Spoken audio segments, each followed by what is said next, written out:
Welcome to Revolution Games Academy. In today's video, we'll dive into an exciting topic, adding dynamic destruction to game objects. Dynamic destruction refers to the process of breaking down game objects into smaller pieces or altering their state in response to specific triggers or events within a game. Whether it's smashing a crate, shattering glass, or demolishing a building, it enhances player engagement by creating immersive and satisfying interactions. So let's break it down and have fun. In this scene, I have set up basic objects for this topic and used a 3D barrel model from a downloaded package on the Assets store. This object represents the pre-fractured version of the barrel, meaning it consists of already broken pieces that we will use to demonstrate dynamic destruction. Each of these pieces has colliders and rigid bodies assigned, allowing them to interact with Unity's physics system to create a realistic scattering effect when the destruction occurs. The way this will work is that when I click on the barrel, it will instantly be destroyed and replaced with the pre-fractured version. At the same time, a force will be applied to the broken pieces using Unity's physics system, causing them to scatter realistically and simulate destruction. This script, destroy on clicked, allows us to destroy the barrel when the mouse is clicked. The exploded prefab stores the fractured barrel prefab, which will replace the original barrel when it is clicked. In the update function, we check if the mouse button is clicked. If clicked, we send a ray, an invisible laser, from the camera to the clicked point on the screen. If the ray hits something, we will store it in this hit variable and check if the hit object is the same barrel this script is attached to. If it matches, we spawn the broken barrel using instantiate method at the same position and rotation as the original. This makes it look like the same barrel was shattered. Finally, the original barrel is destroyed, making the transition seamless. Now, let's run this in our scene and check the result.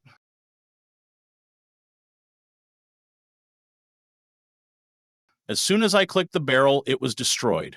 And in the hierarchy, you can see that the broken barrel prefab was instantiated in its place. However, the broken pieces didn't explode like an explosion. Instead, they just fell down as separate objects. This happens because we haven't added any force to scatter the pieces using physics. To fix this,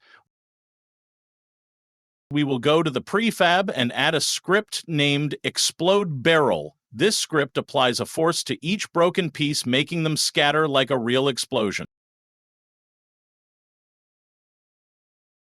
In the explode function, we loop through all the child objects, which are the broken pieces of the barrel, using a for each loop. Some of you may wonder how the transform holds child objects. The fact is that every parent game object automatically keeps track of its child objects through its transform component. We get the rigid body component from each child piece. Then we use add explosion force to apply a force, making the pieces scatter. Let me break down this function parameters. First is the strength of the explosion, how powerful the force is, center position, the position of the explosion, which is center of the broken barrel, explosion radius, the radius of the explosion, upward force, here it is random to make it look more natural, and the force mode, impulse means a sudden burst of force. Before we run the scene, let's get back to editor and change this explosion force to higher value to increase the power of scattering. Now, let's play this. As soon as I click the barrel, we can see the barrel's pieces are scattered longer with more power.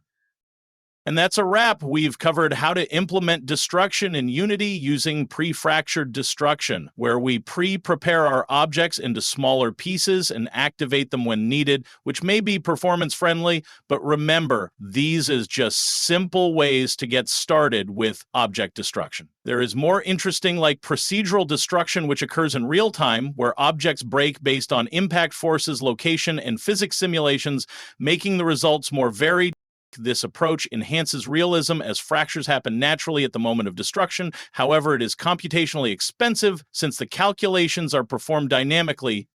Implementing real-time destruction is more complex, often requiring advanced physics algorithms like real-time mesh slicing to generate accurate break patterns. There are many packages available for dynamic destruction in Unity, such as this Open Fracture, which allows real-time object fracturing and destruction. These tools help create realistic breaking effects without manually pre-fracturing objects, making destruction more dynamic and adaptable to gameplay. If you're interested in learning more about this method, make sure to like and share this video. If we get enough support, we'll cover it in a future tutorial. Thanks for watching, and remember, the beauty of game development lies in creativity. Keep experimenting, innovate your own unique approaches, stay curious, and keep making awesome games. Don't forget to like, subscribe, and ring that notification bell to stay updated on more tutorials. Catch you in the next video.